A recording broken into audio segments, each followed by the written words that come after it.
is specifically women. And I think the women on this panel can tell us more about that because of their specific lived experience as to how a lot of women feel unsafe on the internet. It is not just about women, a lot of other identities as well. So the idea is to understand how do we incorporate and make a structure through various laws, regulations, and just goodwill. We make internet into a place that is inclusive in its core. And I think that the kind of problem statement, there are multiple problem statements, but the one that I'd like to focus on is A, as I think one of our keynote speakers had also talked about, which is the problem of misinformation and disinformation.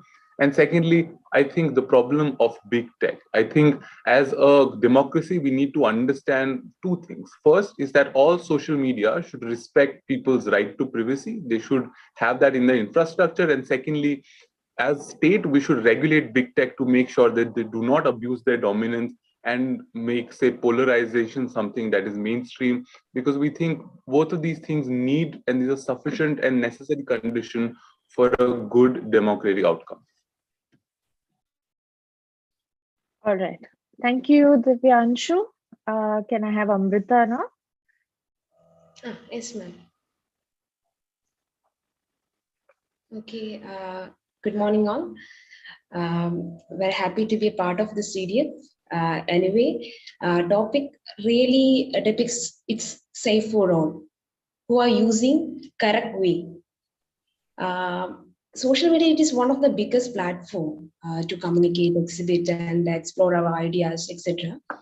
In fact, studies suggest that half of the children nowadays are using social media in their daily life, because during this pandemic situation, also online classes, etc., are going on through these online platforms, and they are widely using social media platforms. If we are using in a correct way, then it will be more benefit for the students to explore, explore their ideas, then exhibit and promote their ideas through these online platforms. As a recently observed fact, mainly social media has an important role in everyday life as means of in the profession. In all professions, we have also a fast approach of news sources all around the world in a single click. Then also, when we come to the point of social media, from a time when an old school telegraph was considered as a hot medium, establishing communication, then nowadays it is going to Facebook, also going to be a major trend, and mind reading device. These are the computer-based technology. So when coming to my field, engineering, technology plays a major role in the social media concept, an ever-changing and ever-evolving field. So power of social media means the ability to connect, share information with everyone on the earth through a single click. So I think it is safe when we use it correctly and properly. It will be safe for all by all means. Also, I think that social marketing, then through business, we are very fast approaching through the social media, through Facebook ads, such as Facebook ads, then Instagram ads, etc.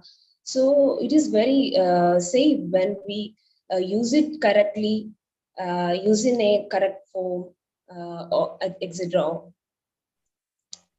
Typically, features of this user-generated content and personal profiles are mainly on this social media platform.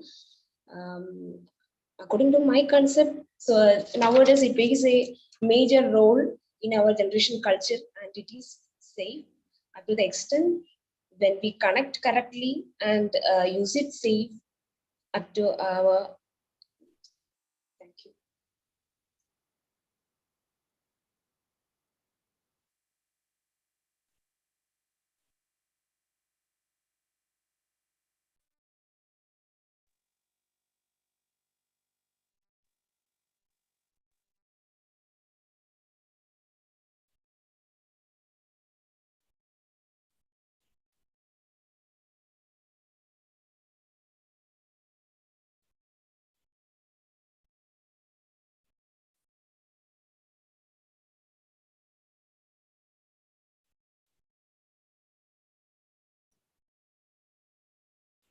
I think Akansha, you can take over.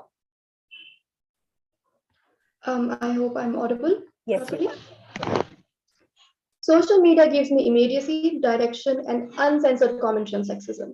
Greetings to the dignitaries, jury, and fellow participants. I'm Akansha Biradar, and right now I may take this opportunity to read out a few DMs that have thoroughly upset me, and also partake and discuss a solution that may finally cure the unsafe environment of social media.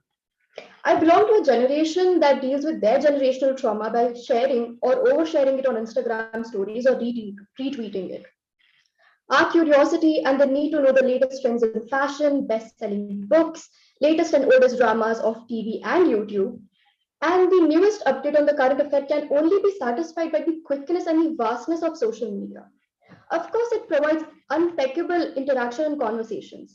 I've read numerous case studies, analysis, explanations, and multidimensional interaction that made it important for me to know that acknowledge and understanding opinions is important, but listening to others is equally more important. However, this exposure comes with blatant slander, cancel culture, discrimination, and prejudice.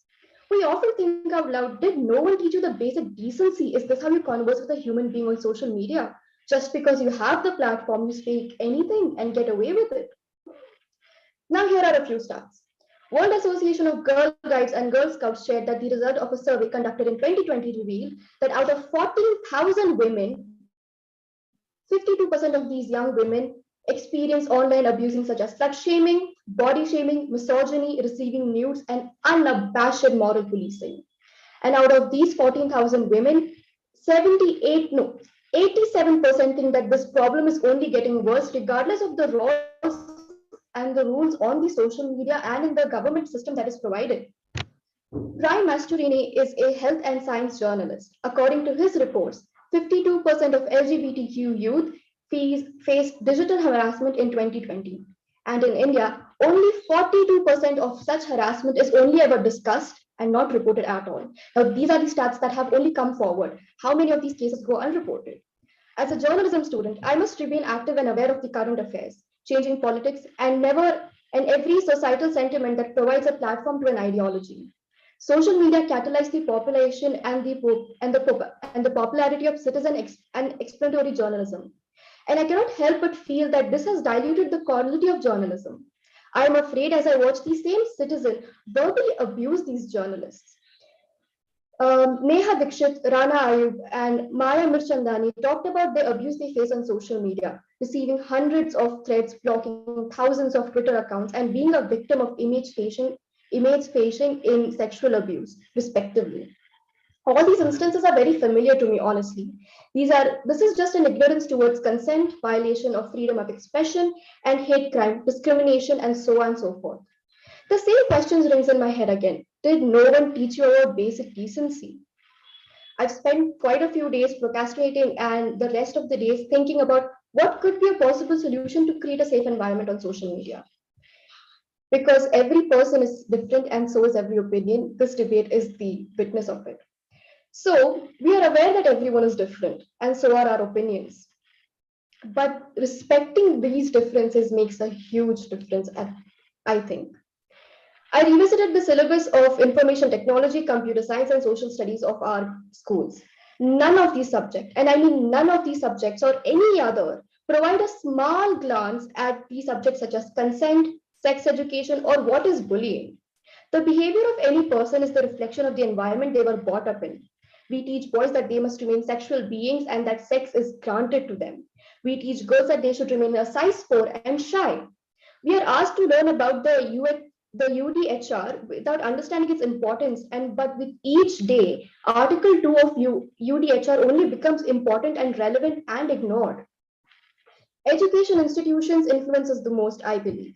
Hence, I believe that altering the textbooks, serious and honest counseling sessions that include embracing the influence of social media on us rather than just blaming it as a problem that it creates in our life could be a possible solution to create a safe space. When we acknowledge and encourage conversations in schools and homes, we get to understand what a person truly thinks. We need to understand that why does a person think it is okay for them to slander another person? Why is your ideology so important that you are going to ignore the freedom of expression and speech? I think as I think as Dr. Arun Surendra very pointedly and very correctly noted that education does make a change. And in his speech, I agree with that point the most, that if we are going to assess these parts of our life and change the schools and the way we teach our children about social media, it could create a big difference. Social media was never the problem, in my opinion. Our solutions, which begin on the sites and how to repair those sites, are the problem. Thank you so much. Okay, thank you, Akanksha. I'm so sorry. I had a little bit of internet issue, so that's why I disappeared in the middle. Sorry, I'm back now. All right. Thank you, all four of you. So now we will, to put it in a nutshell, I think we have Vasu said that he believes that social media is to become an e-commerce. Just for clarification, Vasu, did you mean that social media must become paid? Is that what you're implying? No, That I'll just try and clarify. I believe that social media should advertisers shouldn't be allowed on social media anymore, and those advertisers should be transferred to an e-commerce platform where it'll think of something like Amazon maybe, or Facebook Marketplace, which has already happened. Stuff like that, and advertisers should not be allowed on social media anymore, because that makes the algorithm try and get users to stay online more, and that leads to problematic content and its promotion. So I think instead of solving the symptoms like divisive content, body dysmorphia, stuff like that, those are just the symptoms of this business model. And so if suppose Facebook's primary economic aim is not to get us to stay online anymore, then a lot of these problems, with of course supplemented by user empowerment and algorithm transparency and stuff, will to a certain extent go away. all right. So you're saying that advertisers should be kept out of social media, and that's how it remains safe. Divyanshu said that the right to privacy has to be built into the system, built into social media. Like how we have right to privacy as part of our constitution, it is something that needs to be built into social media. I hope I got your main point right. And Amrita, I'm sorry, I think I lost you in the middle because I left. So in a nutshell, could you just, what was your solution? Could you just tell us? Yeah, I think it's safe for all who are using it correctly. Then major advantages is this digital marketing, then social marketing sites, then e-commerce mainly. I think that more beneficial one is this social marketing than e-commerce platforms. According to our current situation, that's pandemic situation, social media plays a major role in everyday. Do you feel social media is already safe? You feel like there is nothing wrong with it? Like it is unsafe in some conditions. How do we make it safe then? In your opinion?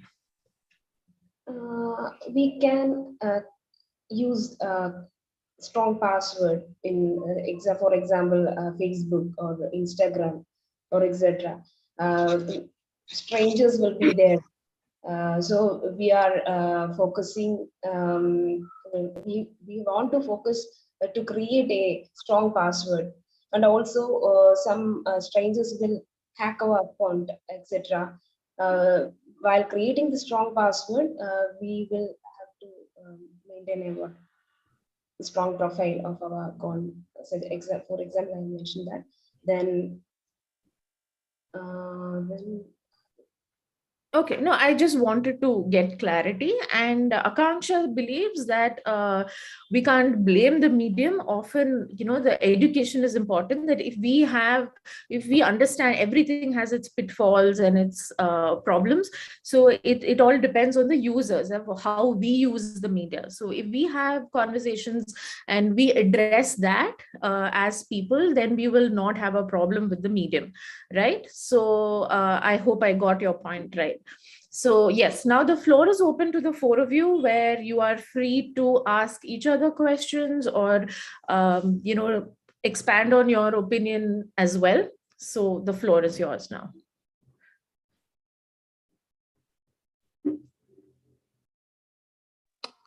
Hi, I'll just start this by saying that being a law student, I think a lot of analysis that I do personally of social media is through the legal lens. And I think one particular law that is problematic, to say the least, is Section 69 of the IT Act. Basically, the section says that it empowers the government to take down online content without telling the owner or the poster of that content why it was taken down. Which is to say, for example, if I posted something on Facebook, the government can take it down and I will never know why it was taken down.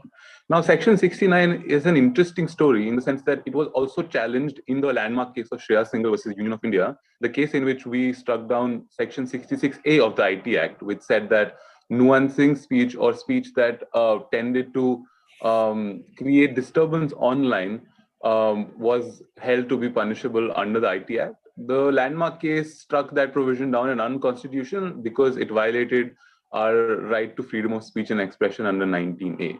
I mean, it's interesting because Section 69A was also challenged then, but the court did not go into the merits of the argument. Now, the problem that exists right now is that for the internet to be a safe space for all, we need to have the guarantee that our content will not be arbitrarily taken down, which is that our voices will be heard and be engaged with. Section 69 acts as a hindrance in that particular creation of a safe space ecosystem. And I think that the other thing that has come into, the other legal thing that has come into much debate lately were the IT rules of 2021. Now, what they did particularly badly was to again have a content takedown regime instituted into the rules, which was to say that now the government mandated all big tech, which they characterize over having, say, 50 lakh users, that if they wanted a content to be taken down, they had to take it down within 24 to 36 hours. And if they did not do that, they would take away something that is called the safe harbor provision, which is that the safe harbor provision is basically Section 79 of the IT Act, which states that the social media are not responsible for the content that the users post on the social media. That's actually the core of social media as we understand it. So I think that, like, not to take a lot of time, I think that the recent IT rules were also wrong in that aspect. Yes, Akansha, you can go ahead. I do have a question for Vasu. I hope that's how you prefer. Okay. So Vasu, you did mention about changing the system to an ecosystem, like an e-commerce site, and you did quote the example of Facebook. Could you please clarify onto that, because I don't think I got it correctly? Okay, cool. So basically what Facebook did was it did not take the advertisers out of Facebook in of itself, which is a part of my solution, but it instituted something called Facebook Marketplace, where it's more of a consumer to consumer sort of website. So it's a little different from that model again. But what it's tried to do is it's tried to, make a different sort of website, where in the app you can have another tab called Facebook Marketplace, and then you can transact with other users using that same thing.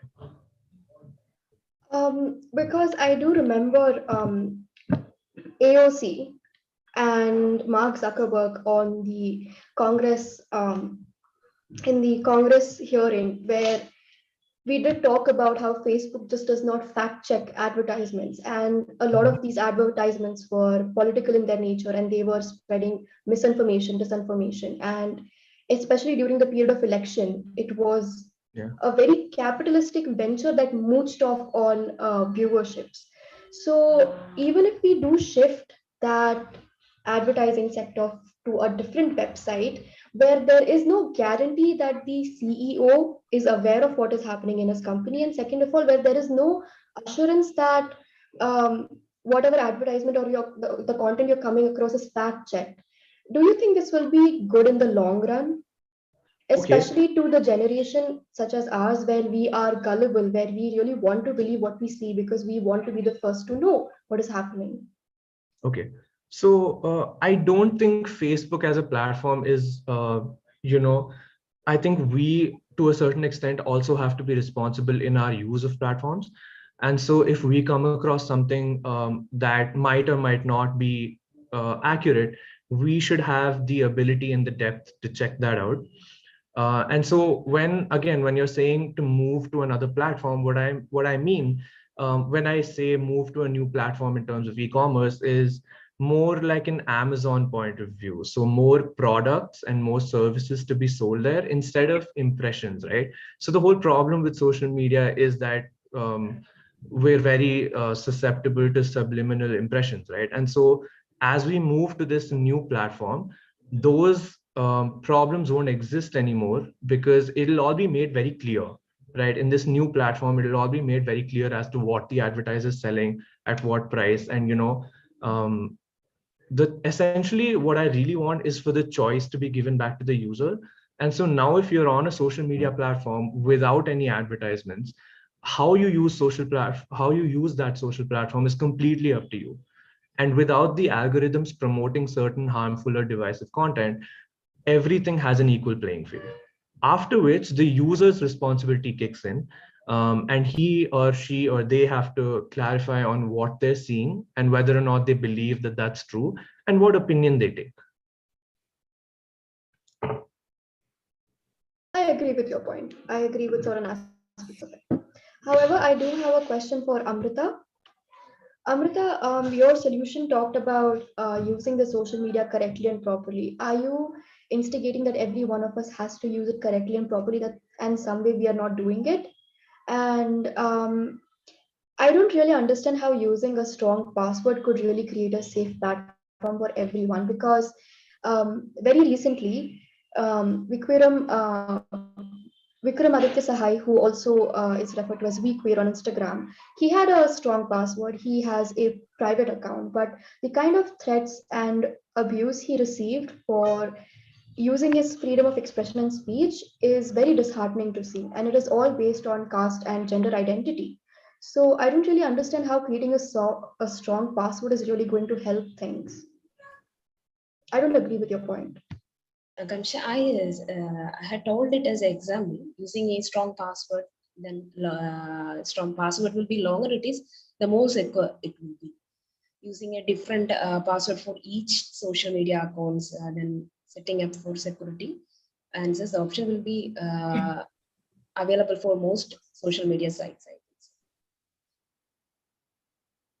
If we have social media apps on our phone, but sure, the password should be protect our device by use. I think so. Using a strong password, somewhat lengthy, then it will be more safe when compared to the commonly used.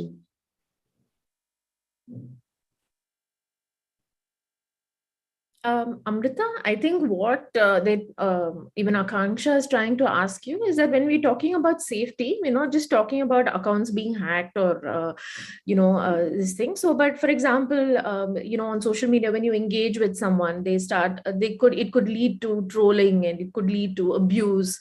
You have people commenting on your things and, saying, where it often leads to a lot of mental health issues as well. So in that kind of a situation where you are writing stuff or you are posting stuff out of your own volition, but you face, you are targeted or there is hate speech, for example, in which case it makes you feel very unsafe in that platform. What do you do then? I mean, that's what I'm trying to understand, that that's one of the things that we're trying to discuss here. Yeah. So for example, Vasu is talking about how if we move, he's talking more from the perspective of data, like data theft and things being taken. So he says that sometimes when we are on Instagram or Facebook, we don't know that our data is being used. But instead, if we are told that, that here, there is a separate platform called Marketplace where that people are taking your information or you're surrendering your information, it's better, it's more transparent. So whereas Akansha is talking about things like abuse and trolling and so on, how do you feel safe then? Like, what do you do? How do you deal with it? Is, I think, her question, right? So if you could address any of these is also fine. We have to adopt privacy settings. Otherwise, if it is largely emerging to an extent, then we can report a complaint, I think so. To that extent, strangers will normally forced to do such things like storing our identity by posting some vulgar comments, etc. I think so. In that condition, it is unsafe. Okay.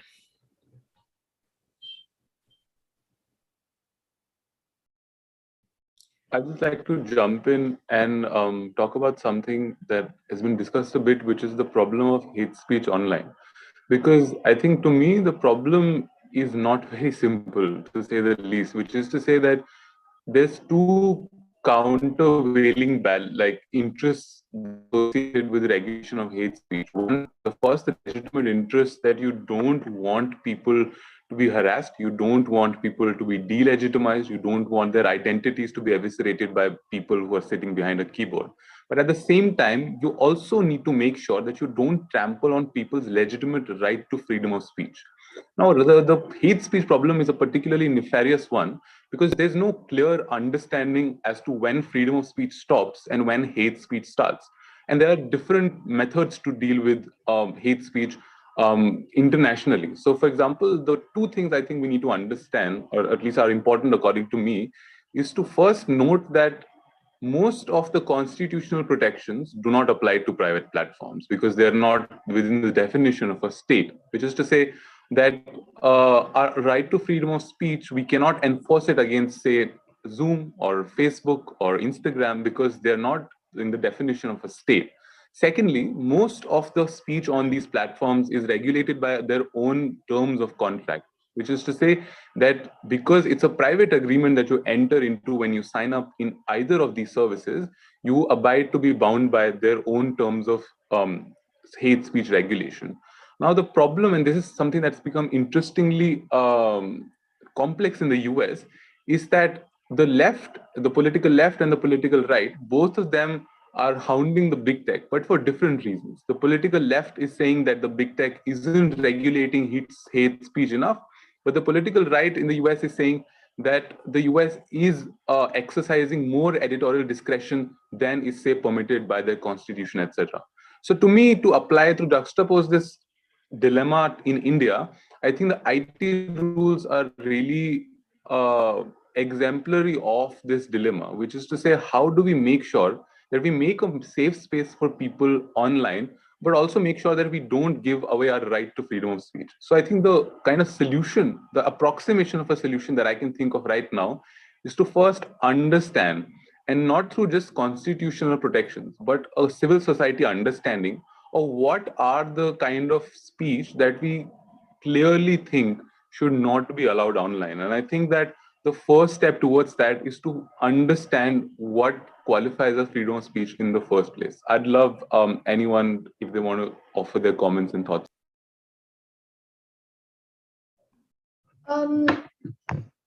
Divyanshu, right? Yeah. Divyanshu, I agree with everything that you've said, and both the examples that you've given are very apt. But how do you think that the understanding of what is hate speech and how it has its very sleeky variations can be executed? Yeah, so I think that there's two main kind of schools of thought that exist here. One is the libertarian school of thought that says that actually nothing is hate speech because the right to freedom of speech is absolute. And the other one is, I think, more something that, say, what is conventionally recognized as the political left, or like anyone who basically is a little left to the political center, which says that hate speech is a legitimate problem. There are certain kind of speech that delegitimize the identity of people, and we cannot permit that to happen in a civil society. Now, the reason why I think no democracy has ever been able to solve for this is because I don't think this is an easy problem to solve, to say the least. I think what the social media platforms are doing on their own is something that is sufficient, but not a solution in totality. Because I think, as you were mentioning, Vikram faced a lot of like, or for that matter, a lot of people who subscribe to queer identity, and of course, women face massive discrimination, harassment online every day. To understand and to make sure that all of this kind of content is not only regulated within, say, criminal provisions, which is, say, within the Indian Penal Code, but also is encoded within the platform's own terms and regulations. There's something that they won't let happen, is something that's really important, because the number one complaint of most lawmakers or civil society from these platforms is they are not vigilant enough. And I think that in itself is in and of itself is a very difficult problem, because look at the scale of users. The number one problem that Twitter was saying that they're coming up in terms of complying with IT rules was that they just don't have enough people to look after every grievance, to look after every violation. So of course, as I think Vasu was saying, like, they all social media platforms want to achieve scale, but now that they've achieved scale, they're battling the problem of how to deal with the scale. So I think, like, I'm sure I won't be able to come up with a solution like that's implementable right in half an hour, but I think that we can still come up with principles that we can use to solve for this. Um, we do have, at least in theory or at least on paper, things such as reasonable restrictions. So the moment where freedom of expression and speech turns into hate speech is when you forget that reasonable restrictions exist, and that your liberty to speak should not be at the expense of someone else's identity, or trauma, or their life itself. So my solution, like I did mention in my speech, is that including, like, I agree with everything that you've said so far, but what I cannot stop thinking is that all of these solutions start on the social media site itself. Like, there is nothing beyond the social media site. We, the users, we, the people of the social media, need to understand that everything that we are talking about is on the settings section, is on the block section, is in the restricted account section. Have we ever taken a step back and thought that if this person was maybe taught that you just cannot come up to a person and say, hey, if you identify yourself as a lesbian, can you just share your nudes with me, a certain caste, you shouldn't be here in the first place.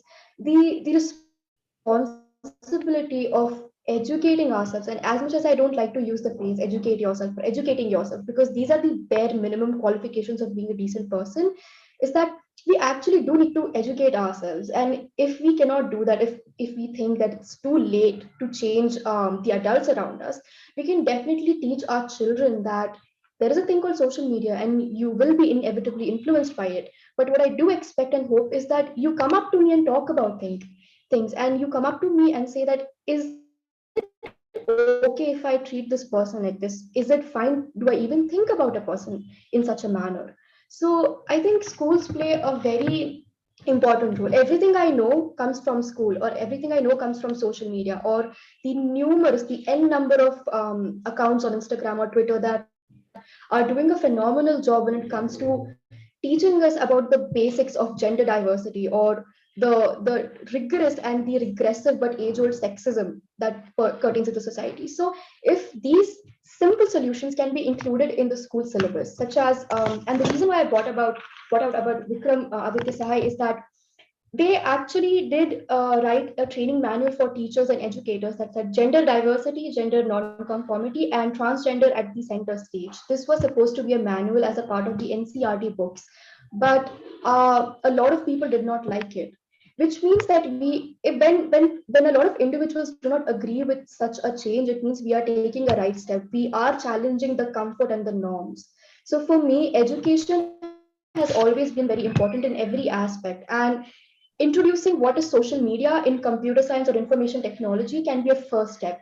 Teaching children that what is bullying, what is hate crime, what is a part of a hate speech at the age of, let's say, grade 7 to grade 9, and then talking about solutions and how can you deal with it from grade 9 to 12 can be a great step, because a lot of these children do come across social media at such a young age. And I look at my sister who's in grade 7, but she uses YouTube and she uses Zoom and what not. She uses Pinterest to interact, to make up for the lack of school in her life as of now. So according to me, education and introducing and talking about social media could be a great step beyond all of your Yeah, really, I'm satisfied with that thoughts. At the age of from the age of students of education, I think nowadays everyone, little child, are also knowing about the social medias. So at their education level, we have to create a awareness about these sites and all to avoid the such crimes in existing in our through these sites.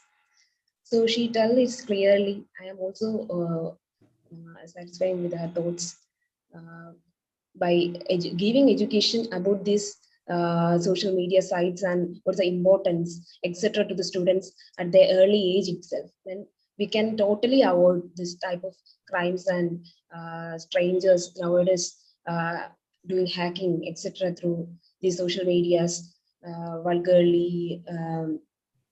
And etc.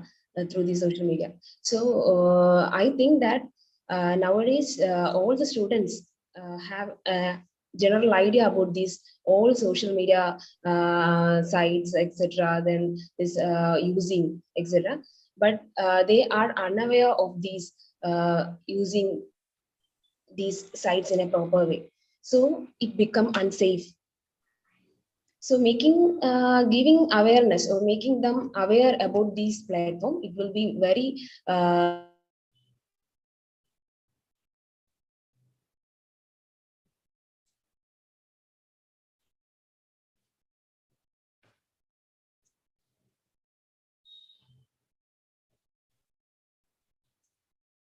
Okay, I think we've lost Amrita. Basu or Divyanshu, would you like to make any concluding remarks since we are running out of time? Yeah, so just uh, to conclude, I completely agree with the fact that there is a certain amount of user responsibility as well. And that we have to, because they're exposed to social media at such a young age, we have to teach them young as well. That being said, I think there's an equally, if not more important role for the platforms in of themselves to play, because as of right now, it's really not a fair fight. User empowerment does have a very important role, but um, platforms are platforms are way more powerful than that. And so they have to subscribe to a certain amount of ethics, and they have to change the way their business model works, in my opinion, for this to really succeed. I think Akansha, yeah, go ahead. I agree with one point that you said, that platforms are stronger. Platforms are stronger because of the users. Facebook had a lot of command on the metaverse because, or the whole business of social media, because of the population that was active on it. So to disqualify the user dynamic and the power we hold over the social media platform, I think is a tad bit unfair. However, I do agree with all of your points about the business that goes on behind this. But let's not forget that it is us who make the platform strong. Yeah, that's fair enough. Actually, it is us who make the platform strong, but I was talking more from an individual point of view, more than a collective. But I do agree with that macro point. All right. I'm sorry, I didn't catch that. So yeah, I get your point. Okay, Divyanshu, you have anything to say? Otherwise, we can conclude. Yeah, I'll just, I think, conclude with the maxim that regulation of big tech is something that needs to come about while understanding the countervailing interests on both the sides. We also need to make sure that commercial interests of platforms are not something that are arbitrarily trampled upon, but also need to make sure that the user's civic rights on those platforms are also not sacrificed at the altar of capitalism.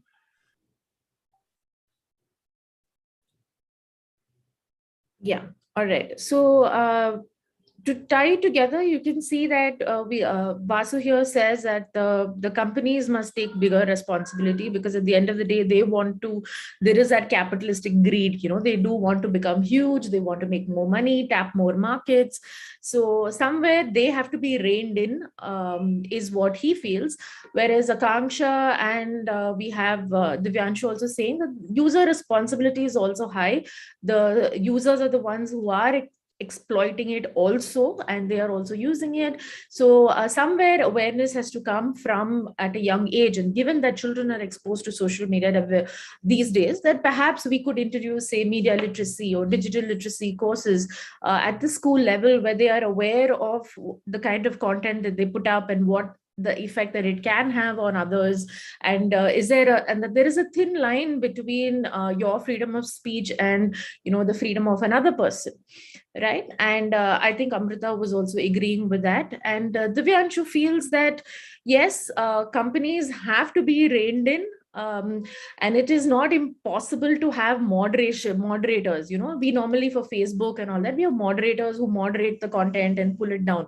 But for the amount of users that we have today, it is virtually impossible to moderate every single content. And even if we do moderate, then there is an issue of censorship that comes in. Is it right to moderate? Isn't it freedom of speech? I mean, the internet does give us a sense of anonymity. Things that we probably do not say to a person directly, we feel more confident of saying it online because we are hidden behind a screen. So he says that it's a very fine path, that you have to tread both. So yeah, so now let's hear from the judges. I would like to invite the judges to pose their questions to the individual participants.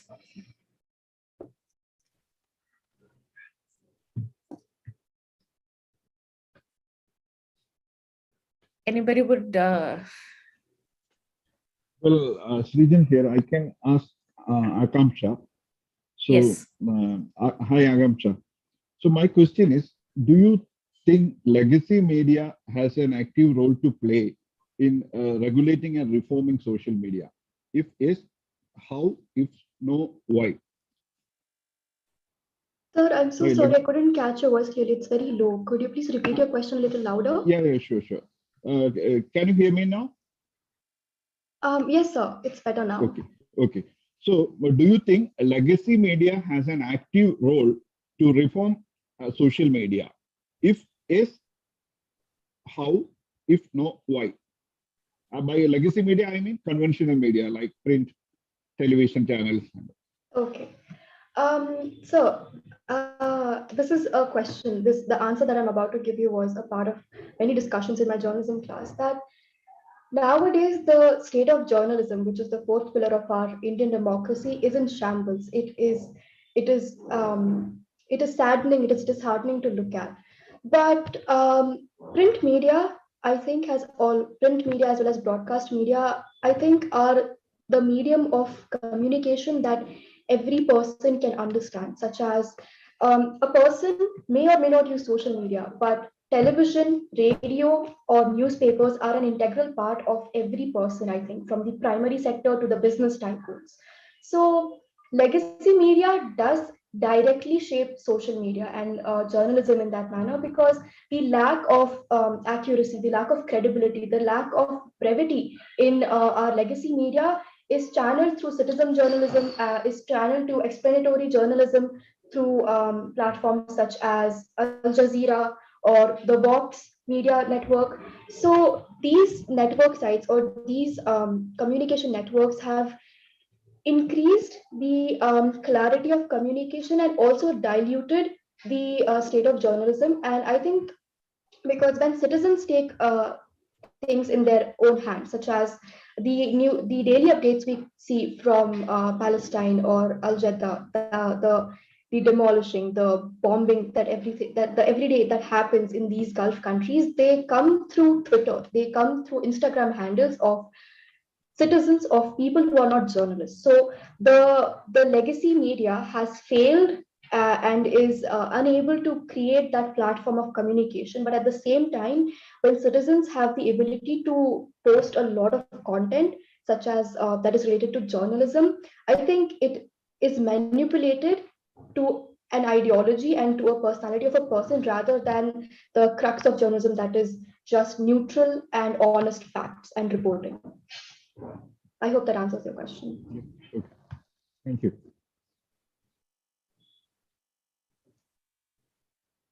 If I may, my question to Divyanshu. So during your presentation and after you in the debates, you both observed that regulation of social media is important, but at the same time there is problematic governmental action. With that in mind, and it goes without saying that law is both shaping and shaped by society and by the evolution in society, I would like to ask you, how do you think that should be law's posture towards social media and internet in general? Do you think it should have a more proactive profile or a more reactive profile in the sense of providing remedies or providing initial methods of shaping social media and internet in general? Thank you. Thanks for the question, Lucas. If I might call you by name, I think that I have two major points as an answer. One is that I do think that it's tried to say, but I think it's got to be a mixture of both proactive and reactive. And the reason I say for that is because specifically the history of Indian law specifically and in the intersection of regulation and social media in India has been one in which India has mostly been proactive in regulating social media, which is to say that a lot of laws that are made to regulate not just social media, a lot of practices, a lot of companies, a lot of commercial activities, they more often than not cast a very wide net in which a lot of people who shouldn't ideally be caught into that net come about, which is to say the reason why I, for example, cited the landmark case of Shreya Singhal versus Union of India was because the petitioners had merely commented on the death of a very prominent politician by saying that a lot of ruckus has been created, is it legitimate or not? And that had become the criminal complaint in that case itself, which is to say that if we go for a proactive kind of a approach in social media regulation, it is very, very likely that we make that we lessen the scope with which people use social media, which is to say the reason why it is integral to today's generation is because of the freedom that it affords today's generation, which is to say I can host podcasts, I can talk to people via Zoom, I can post whatever I want on Twitter, on Facebook, on Instagram, of course, within the legal limit. I think that if we have more and more regulation, if we have more and more laws in terms of you can do this and you can't do that, you cannot do that, is problematic because of two reasons. Number one is that you cannot pre facto always to a precise degree make sure that you already know what is legal and illegal, because there's always going to be things that are going to be in the gray area. And I think that if you try to encode everything, that's more likely to lead to a worse outcome, because I think that over-regulation is something that is obviously not the solution. Now, the reason why I kind of tilt more towards remedial form of legal system is because I think that remedies, because they're more likely to be grounded in law, which is to say that if this offense has happened, you give me the evidence for it, you make arguments for why you think that this was not the case or why this was the case. I think our courts are better handled to make that adjudication. Because I mean, I think I just like to use the example of Section 69 itself, right? It's a proactive measurement, except the court systems are wholly bypassed, which is to say it's the executive that makes that decision whether this content should be taken down or not, versus a kind of remedial form of law in which, for example, any kind of claim of violation of freedom of speech, which is Article 19(1)(a), that goes to an adjudicatory forum, which is either, say, high courts or Supreme Courts, in which a proper due process is observed, and then a result is given and an order is passed in terms of whether a right was violated or not. So I think that even though it has to be a mixture of both proactive and reactive remedies, I would still incline more towards remedial, because I think that they're more likely to be grounded well in law and also afford due process. I hope that answers your question.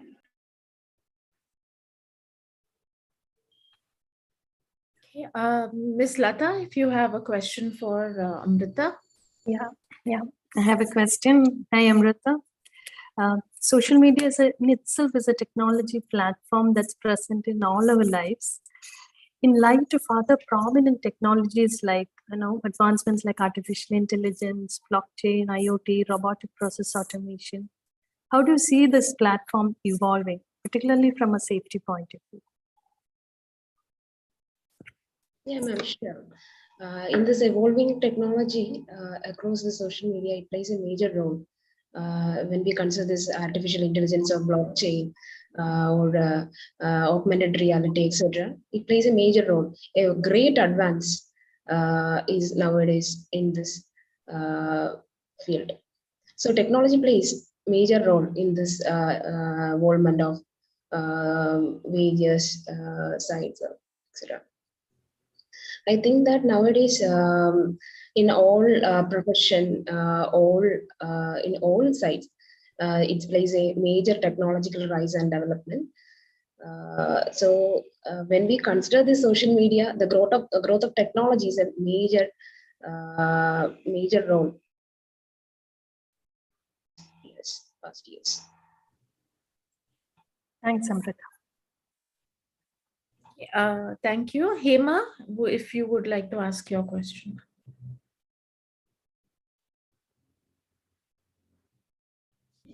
Apologies, I think I was on mute. Hi, Vasu. My question is for you.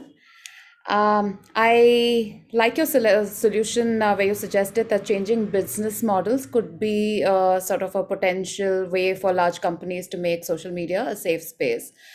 But having heard your fellow debaters, what would you say is sort of the next best hybrid solution? Because changing business models also sort of puts the onus squarely on large conglomerates to self-regulate.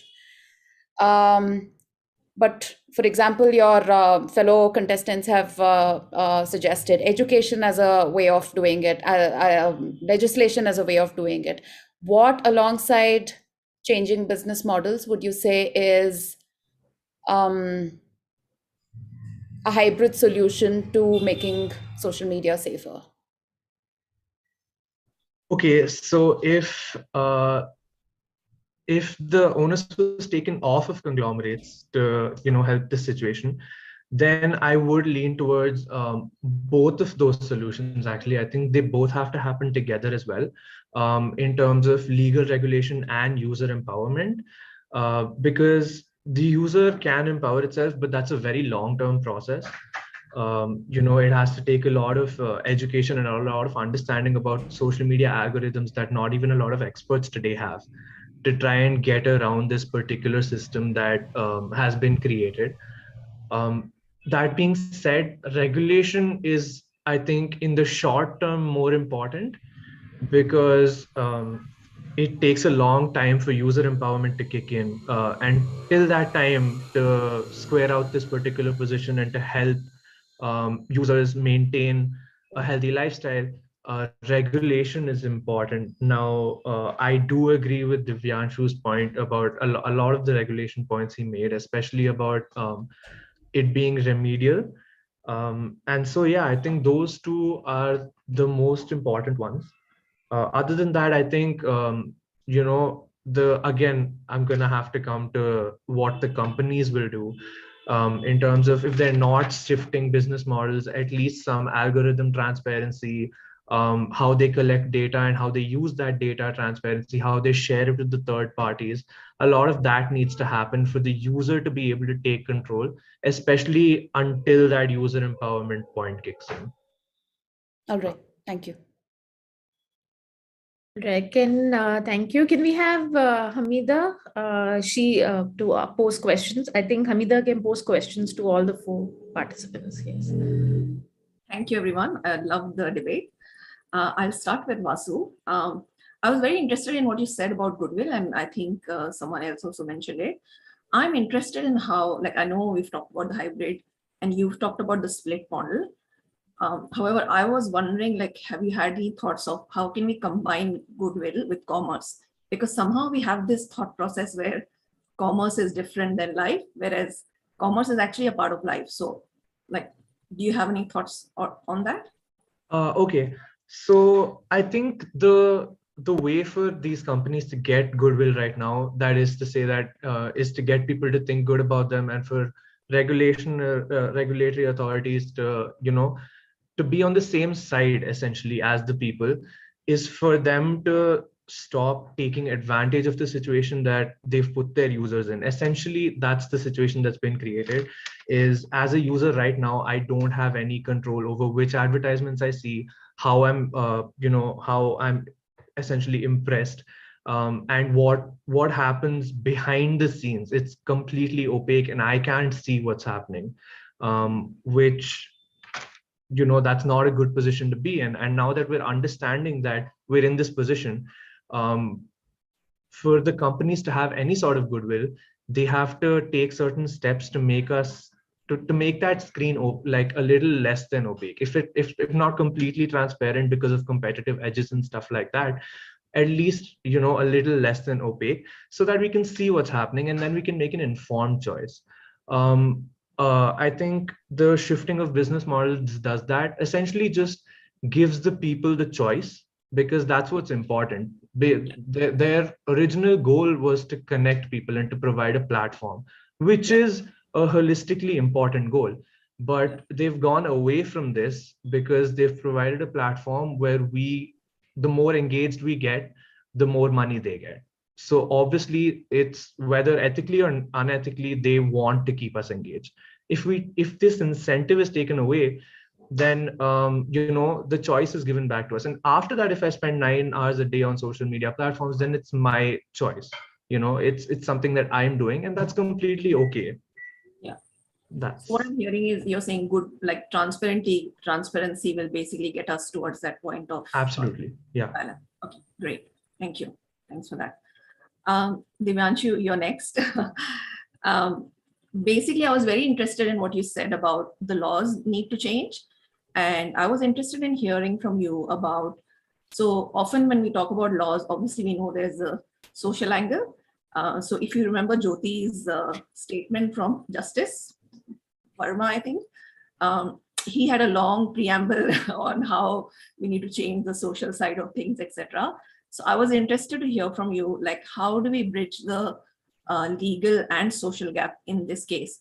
And I know, like, I think online the challenges are that it's anonymous, whereas a lot, like in life, we can see, but probably that challenge you have more thoughts on. So I would be interested to hear that.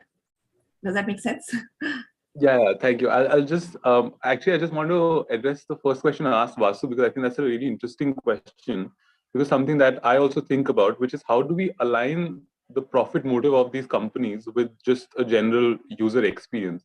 And I think that, like, to build on Vasu's answer, which he also pointed out, like, you just need to work for your users. I think that, which is to say that the reason why Facebook, for example, has been getting a lot of heat is because a lot of its internal products are not working for the users, which is to say, to lie to the users about the privacy that they grant them, to lie to them about the advertisement deals that they have. So I think, like, to shortly to answer your question, which I think you were very right in pointing out how we look at, like, commerce as something that is different from life.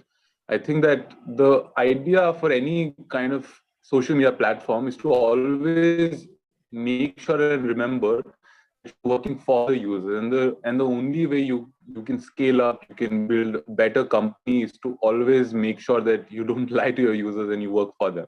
To come to your question with respect to how do we bridge the gap between the legal and the social part of it, this is an interesting question, because I'm sure you've heard of the legal stalwart Flavia Agnes, who's worked for women issues so much. This is something that she talks about a lot, which is that we look at law, especially like laws related to women, and the kind of incidents that happen to women in a very kind of isolated manner, which is to say that this happens in a faraway land, like our society or the others, for example, housing society that I live in will not, that these things might not happen. So you're very right in saying that the way we look at law as something alien, as something that has nothing to do with how we conduct our day-to-day self is very pertinent.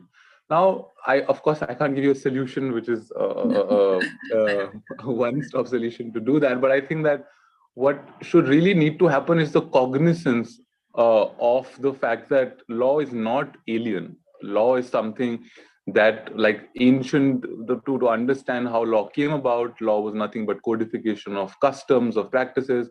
To understand that a lot of what we call as law and like disregard as something that I don't want to concern myself with because only the lawyers will do that.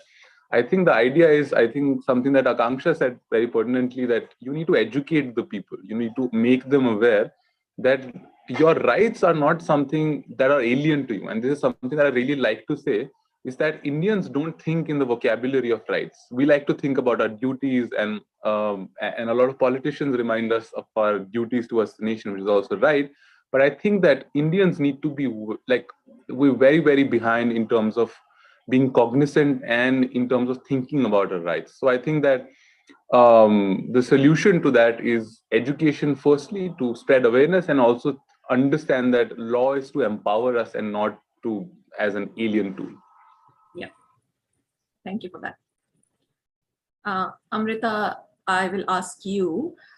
So I have noticed, and this is a very personal question because you're a technology person, I've noticed that the algorithms that work on the internet can be very, very tech-based from the male perspective. And I'm a movie buff, so I've noticed that some of the women-centric films which actually empower women, their ratings on IMDb are very, very less, whereas some of the male-centric movies have very, very high ratings. Now, do you have any thoughts on the algorithm? Do you think it's the text, or do you think it is just the user who and for example, like a movie like Thappad that came last year, or the year before, I think the next day the ratings were like literally nothing. So I was very, very curious to know. And then Kabir Singh had like 8 ratings. Now, of course, it has changed, but initially when they released. So I'm very interested to hear in algorithms and what your thoughts are on that. Yeah, ma'am. In this technological view, it plays a major role, I think so, nowadays. It creates a major involvement in the past few years. So I think that widely spreading adopted technologies across our times will focus on this women empowerment also. Nowadays, all are very educated women are coming nowadays, leading empowerment nowadays. So I think that it's a large empowerment for this women in the field of science and also about technology. That's all. Thank you. Thank you. Thanks for that. Last question is for Akanksha. Akanksha, you said some very interesting things, about bullying and all of those things, the hate speech, sexism, and kind of empowering people with that information. But as we know, and as I said to Divyanshu as well, that bridging that legal and social gap can be huge.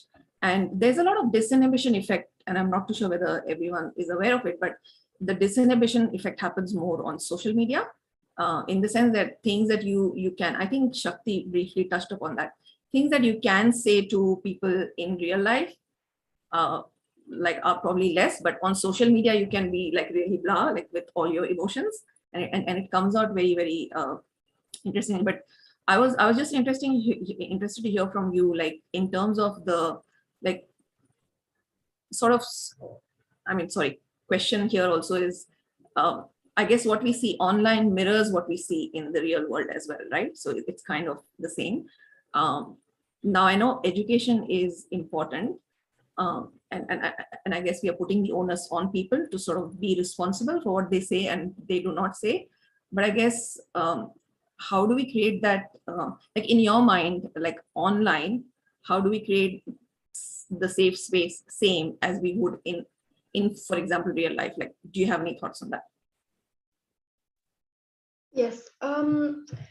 Ma'am, so there's a theory of constructivism that says learning happens when people go through exploration and experience.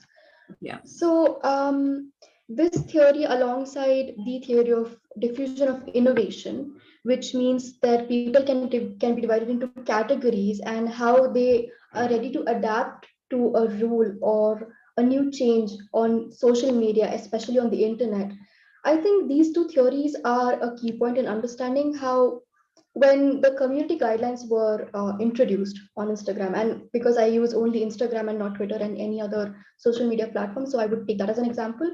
When the community guidelines were introduced on that site, there was a shift in the way people were protesting how the certain dialect, the certain slurs, or the certain words they were very familiar with using were being taken away, and how these community guidelines are responsible of taking down your posts or your stories, or your interaction has changed a lot.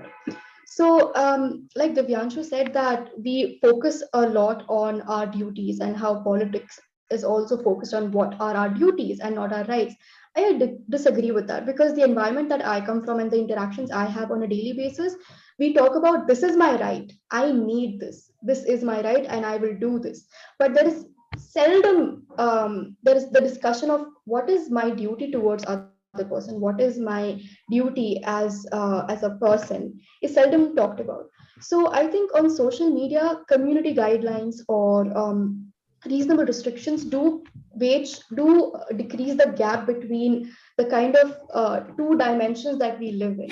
So as you pointed out correctly, that our virtual presence is a reflection of our personal and human environment. So the introduction of community guidelines, the introduction of the phenomenon, and I feel bad to call it a phenomenon, but adding up pronouns on our bios, that hey, I am he, him, hey, I am she, they, do refer me as these nouns, and the stories that we put on about what is happening, things that you should talk about. So in the morning, today morning itself, I see two of my friends putting up a story talking about heightism and how that heightism affects men and their psychology. So I don't think we have to create a solution to bridge that gap, because it is already there. We just need to perfect it a little bit and include and spread it to greater institutions, because we have the solution with our hands. It's very simple. We just need to execute it properly.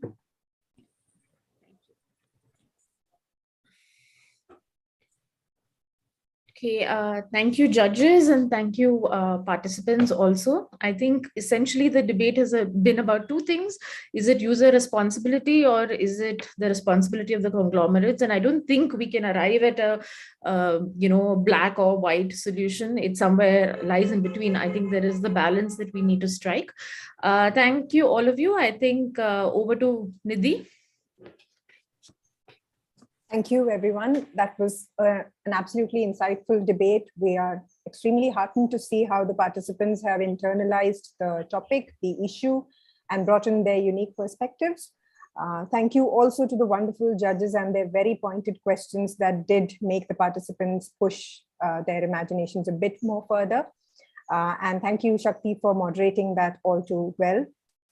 So we're slightly ahead of our, not ahead, a little late on our schedule. So we will take a small break now, and let's come back at after 15 minutes. So that should be around 12:35, less than 15 minutes. Let the judges and everybody else also get a break, and we'll tally the scores and get to the winner announcement soon after. See you at 12:35.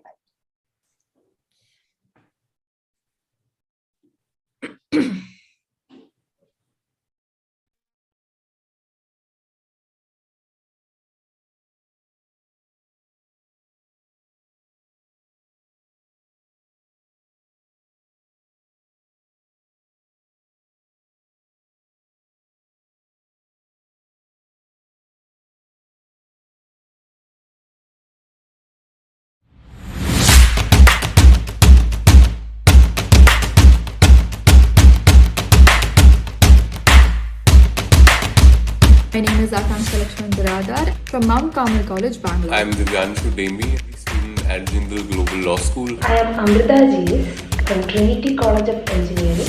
My name is Vasu and I studied in Christ University.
Social media has the power to connect our voice to the rest of the world as we speak. What is good in this? How much is good? How can we make this effective yet safe? Citizen Digital Foundation Youth Dialogue Forum has chosen a very impactful topic, and what better format than a debate format to discuss the pros and cons. And who else other than the youth themselves who have mastered the art of social media. Glad to be part of this debating session as a jury member, and I wish the participants and the organizers the very best. Looking forward to a very interesting debate. I see the CDF initiative as an amazing opportunity for Indian students to engage in cross-disciplinary and solution-driven debates, which ultimately replicates the biggest challenges that we as a global society face daily. Real-world problem solving is not about winning, but rather just opposing different, often conflicting perspectives and collectively building the best possible solution. This is what I, as a jury, expect to watch during the debate. Hi everyone. I created my first Hotmail account in the mid-90s, I think, as far as I can remember. So that should tell you which generation I'm from. Coming back to the debate, I'm really looking forward to what you all have to say and how you experience social media and what are your perspectives. I, of course, use it very extensively, but it's very interesting to see and hear from you because obviously your perspectives will be different. So I'm really looking forward to learning, and thank you so much for having me.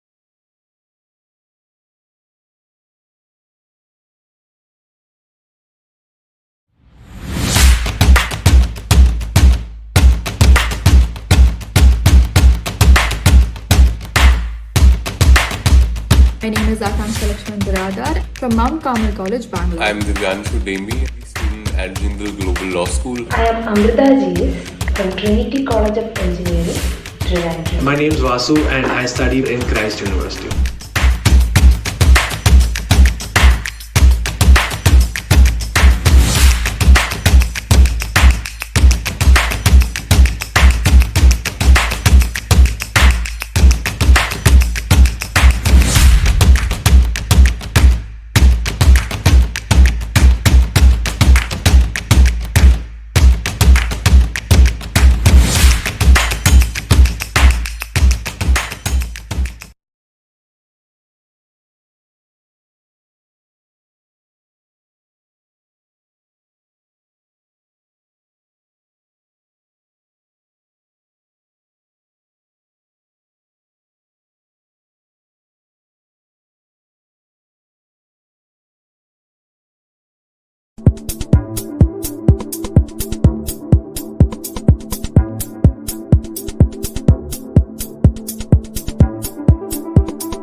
Social media has the power to connect our voice to the rest of the world as we speak. What is good in this? How much is good? How can we make this effective yet safe? Citizen Digital Foundation Youth Dialogue Forum has chosen a very impactful topic, and what better format than a debate format to discuss the pros and cons. And who else other than the youth themselves who have mastered the art of social media. Glad to be part of this debating session as a jury member, and I wish the participants and the organizers the very best. Looking forward to a very interesting debate. I see the CDF initiative as an amazing opportunity for Indian students to engage in cross-disciplinary and solution-driven debates, which ultimately replicates the biggest challenges that we as a global society face daily. Real-world problem solving is not about winning, but rather just opposing different, often conflicting perspectives and collectively building the best possible solution. This is what I, as a jury, expect to watch during the debate. Hi everyone. I created my first Hotmail account in the mid-90s, I think, as far as I can remember. So that should tell you which generation I'm from. Coming back to the debate, I'm really looking forward to what you all have to say and how you experience social media and what are your perspectives. I, of course, use it very extensively, but it's very interesting to see and hear from you because obviously your perspectives will be different. So I'm really looking forward to learning, and thank you so much for having me.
My name is Akansha Lakshman Biradar from Mount Carmel College, Bangalore. I am Divyanshu Demi, student at Jindal Global Law School. I am Amrita G from Trinity College of Engineering, Trivandrum. My name is Vasu and I study in Christ University.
Hello, everyone. Welcome back.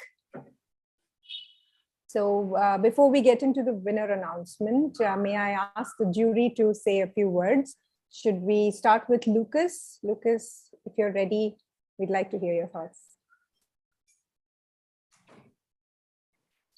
Thanks, Nidhi. I'll try to make this quick because we are kind of like behind schedule. But first, thanks for CDF for organizing this event.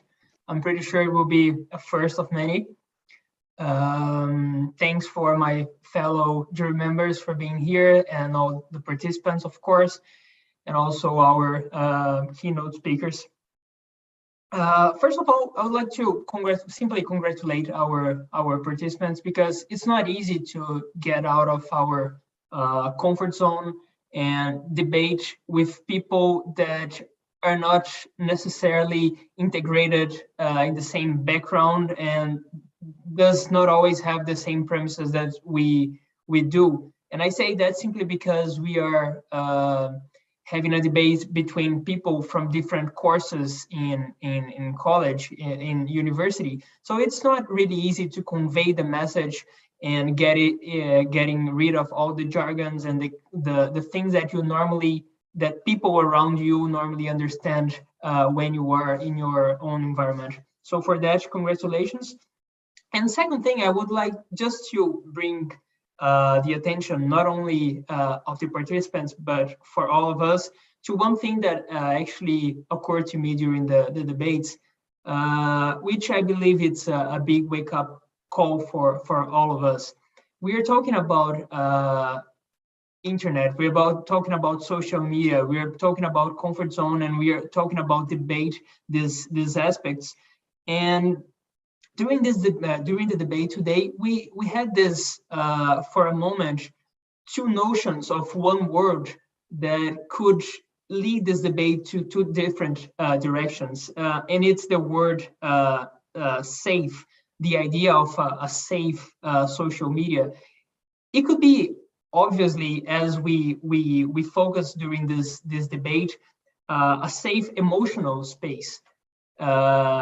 But it could also be a safe material space, as at some point it was pointed out by one of the participants.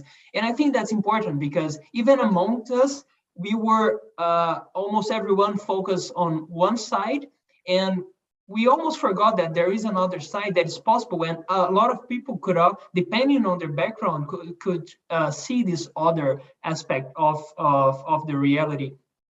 So I would just like to leave this as a provocation of actually how difficult it is to engage in real world in these debates, and how difficult it is to come up with solutions and conclusions. And with that, congratulations for CDF for organizing, and congratulations for the participants for bringing in your ideas and debating. Thank you so much. Thank you, Lucas. May I ask Lata to now share a few thoughts?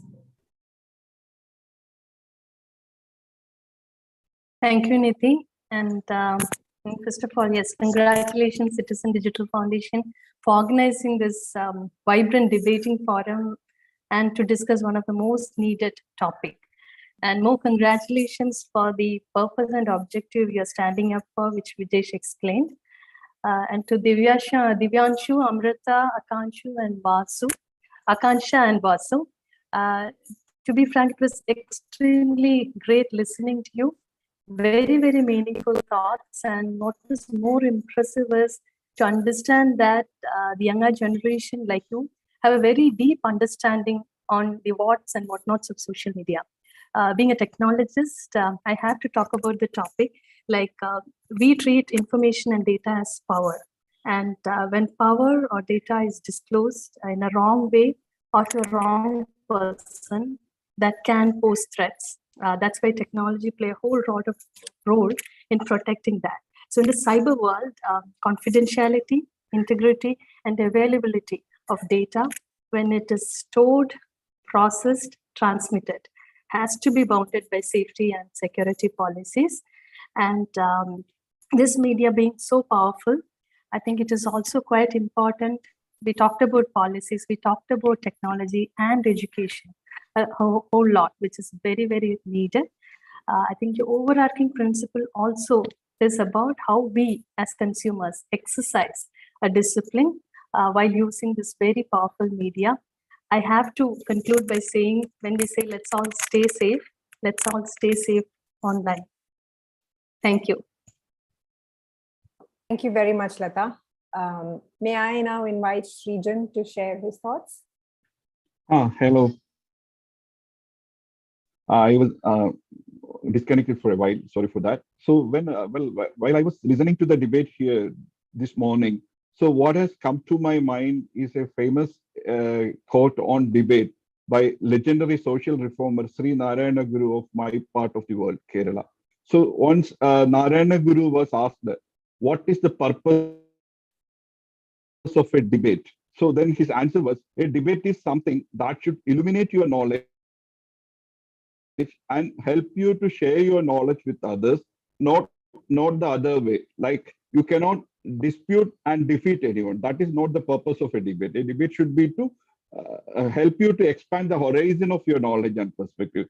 See, our debate that just concluded here was exactly in that manner. So if you analyze, you will be missing the fire that we have been used to see in television screen at 9 p.m. So, but that is okay for me. All of the participants have engaged very well, and they have shared their thoughts and perspective in a very engaging manner. So I'm happy for that. So it was pretty difficult to judge also, I must say, because all of you performed very well. But as you know, when it is a contestant competition, somebody has to be ranked based on the metrics given to us. So treat the result in that way only. And as one of the participants said here, we cannot solve all these issues in a half an hour session or 1 hour session. But the efforts we have launched here is very, very commendable. And I'm very happy to be part of this opportunity. And I thank Citizen Digital Foundation for organizing this event and inviting me also. Thanks a lot. Thank you, Srijan. Thank you for those words. Hamida, would you be ready to speak next? Yeah, sure. I must say I'm really, really heartened by what I heard today from all of you. And, there's been always, the last few years have been very difficult for me, like in terms of India and how things have changed. And being in Sydney, I always think like, should I come back to India? Should I not come back to India? And I must say that my decision has been made a little more easier by hearing all of you. And just to hear the fact that, you all have a great depth of knowledge, and also you're backing it up with, data as well, and which I think is so valuable for us to have that balance between our emotion and bleeding hearts, and then, but also, depending on data to kind of making our way to the future. So thank you all so much. And it was wonderful to also hear from everyone else. Thanks so much. Thank you, Hamida. Hema, last but not the least, please do share your thoughts. Hi, everyone. Thank you so much for joining us today for this very vibrant debate, and which it was everything that we hoped it would be. It showed plenty of evidence of critical thinking. There were evidence-based solutions. There was proactive listening from all the participants, and collaborative problem solving. And this is exactly what we had hoped for when we sort of came up with this idea of the Youth Dialogue Forum. And the quality of the discourse today tells us that we're on to something, that I guess engaging with younger people and sort of getting them to talk to each other and also listening to them is sort of the way forward. And like Divyanshu, I think, pointed out that this is not something where we can come up with anything tangible in a span of half an hour or an hour. But I think just the fact that we have started a conversation, and it has been a nuanced, rich discussion, and I think that just gives me a lot of hope. So congratulations to all the participants, and thank you for being here today. And thank you to all the judges and keynote speakers for their valuable time. Sorry, can I just add that this is a wonderful idea that you guys came up with, Citizen guys. So I'm just like really, really thank you for that as well. Forgot to say that before. Yeah.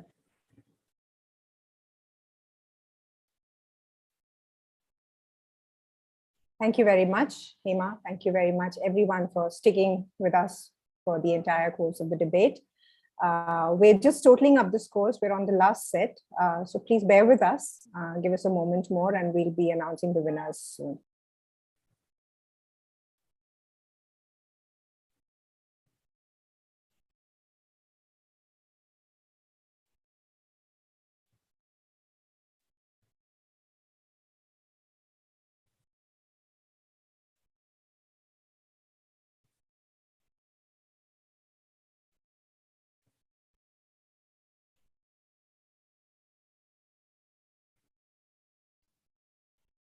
Thank you very much, everyone. It was wonderful to see the young India coming up with a lot of fresh ideas and better solutions, just as our YDF slogan sounds like. Looking forward to connect with you all very often, and we'll definitely want to take this dialogue forward. Thank you.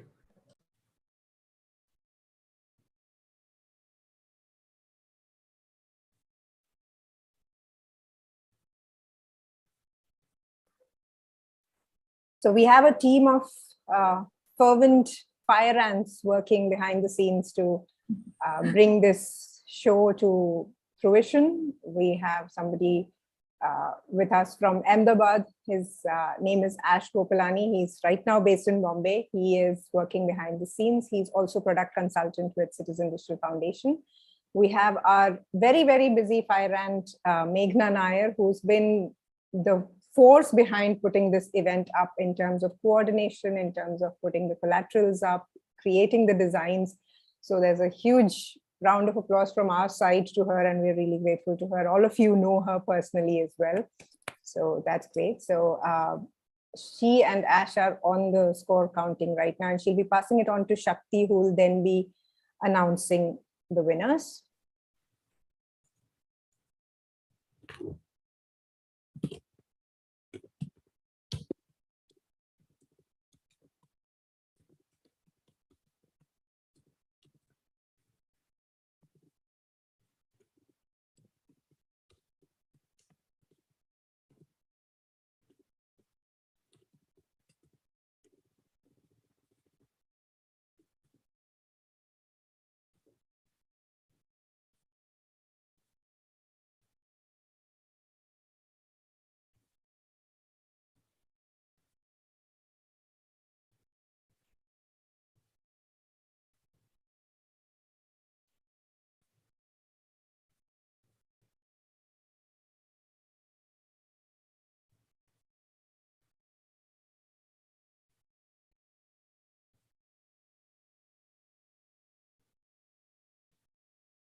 In the meantime, could we hear from the participants as to what your thoughts are? How do you feel? For some of you, it must have been a new experience. For some of you, this has been something that you're familiar with. Akansha, do you want to start? I think this conversation about social media and whether or not there will be a safe space is a lengthy one. We may never come to a conclusion because it just doesn't stay the same. But discussing how we think things can change and how, in our perspective, social media is conceived and how is it important to us is, I think, always an interactive session. I've always liked listening to what people have to say about their profiles, the profiles they like. So it's the everyday bits and pieces that I really enjoy. We may not come to a conclusion very quickly because it's a difficult topic, but I enjoy talking like this. I really enjoyed the interaction, especially from people of the industry who have had a long experience in fields that I cannot comprehend. The experiences that you have in your feedback it's extremely valuable to me. So this morning is I think a great one. This is a nice way to start the weekend amidst the pandemic, especially. So thank you so much. Thank you. Amrita, do you have any thoughts? Yeah, really, I am also first experience constructive debate, really a nice one. And I am also feeling very blessed to attend this debate with these three elegant students of our age. Nice to meet you all. Thank you. Vasu, any thoughts? Yeah, sure. To begin with, this is my first debate, and I really didn't think this is how debates go. But now I'm a fan of debates, so that's cool. I really had fun interacting with people I didn't know. I would have never even gotten to know them because, I'm from a different field and stuff like that. And so a lot of different opinions, and I think that's really cool. I had a really fun time, and yeah, that's all. Thanks. Divyanshu, any thoughts? Nothing much, but just saying what Vasu said. I think talking to a lot of different people is really cool, especially because I think law is one of those fields when you get into it, like you don't really talk to a lot of other disciplines, and especially because it's all online right now. So it was really fun to hear other people's opinions and specifically from how they look at the world. And I always appreciate trying to inform my opinion from lenses that I don't usually have. So it was a great experience. Thank you. Thanks, Divyanshu. Shakti, are we ready with the scores? Do you want to take over? Yes, thank you, Nidhi. So, so we come to the conclusion of the debate. I'm sure you all are waiting and hungry as well. So I won't take long. So the first place goes to Divyanshu. Congratulations. Second place goes to Vasu. The third place goes to Akanksha. And the fourth place goes to Amrita. Thank you very much for the announcement, Shakti, and for all of you to have spared your time and for also putting up with a few technical glitches today, which is, I think, part and parcel of all our virtual lives now. So we'll be contacting the winners individually to share the prize details with them. I will now pass on the baton to Meghna Nair to give us a quick vote of thanks. She's the face that needs to be acknowledged for all the work as well. Meghna, could you? Hi, hello. Let me just share my screen.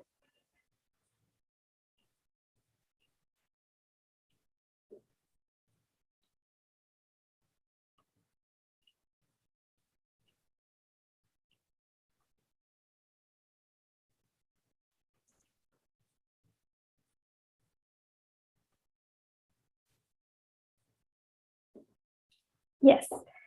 So, and with that, we have come to the end of a successful pilot edition of CDF Youth Dialogue Forum. Congratulations to all the winners. I'd like to take this opportunity to extend a heartfelt thank you to our esteemed keynote speakers, Dr. Arun Surendran and Ms. Wong Lai Cheng, for your valuable insights that added meaning to our first CDF Youth Dialogue Forum. A special thanks to our jury members, Mr. Lucas Kayado, Ms. Lata Nair, Mr. Srijan Balakrishnan, Ms. Hamida Parker, and Ms. Hema Ramaprasad.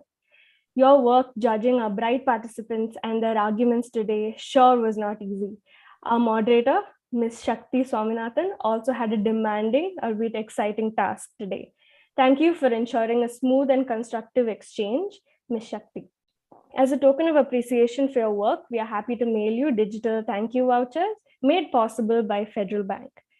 I'd now like to extend a huge thanks to Dr. Syed Ibrahim, Honorary Consul of Germany to Kerala and Director, Goethe Zentrum, Trivandrum, for extending presenting partnership to the event.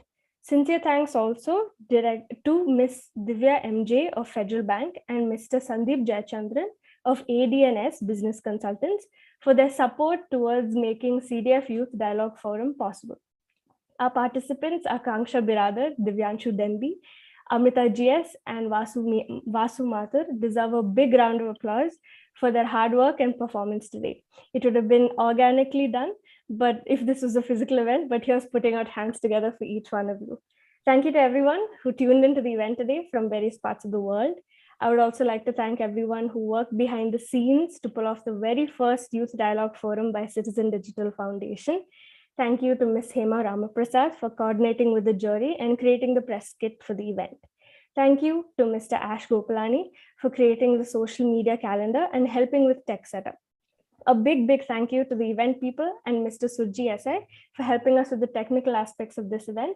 I'd also like to thank Stark Communications for the promotional video and venue support, and Manat Soni Srivastava for creating the promo structure.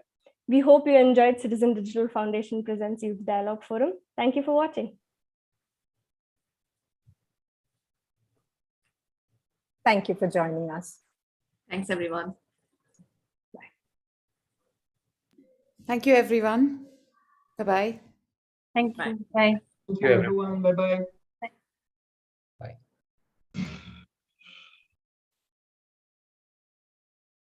Oh. Okay. We'll connect after this. Hi. We are live.